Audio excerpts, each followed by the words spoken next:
లోక సంబంధులకి కోపం ఎక్కువగా ఉంటుంది. మనకి కోపం ఉంటుంది, కానీ మన కోపము దేవుడు ఏం చెప్తున్నాడు? నిమిషం మాత్రమే ఉండాలని చెప్తున్నాడు. మన కోపం మనకి నిమిషం మాత్రమే దేవుడు కోపాన్ని ఉంచుతాడంట. ఆ కోపాన్ని మనం వెంటనే మనం మర్చిపోయి క్షమించేవారుగా మళ్ళీ వాళ్ళ ప్రేమ మనకి పుట్టింపజేస్తాడు దేవుడు. కానీ లోక సంబంధంతో మనం సహవాసం చేయండి, వాళ్ళకి కోపం అంట చాలా ఎక్కువగా ఉంటుందంట. వాళ్ళ కోపము మరి ఎలా ఉంటుందంటే ఎదుటి వారిని నాశనం చేసే వరకు కూడా వాళ్ళ కోపము చల్లారదు.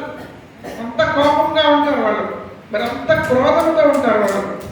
ఆ కోపము పైకి కనిపించకుండా లోపల దాచుకొని వాళ్ళు సహవాసం చేస్తూ ఉంటారు, మంచిగా మాట్లాడుతూ ఉంటారు.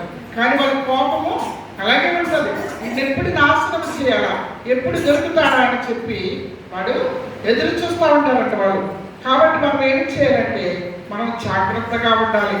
లోకనాథులతో కోపచిత్తులతో సహవాసం చేయకుండా మనం ఏం చేయాలి? మన ప్రవర్తనను జాగ్రత్తగా చూసుకుంటూ దేవుని వైపు మనము చూస్తూ ఉండాలి.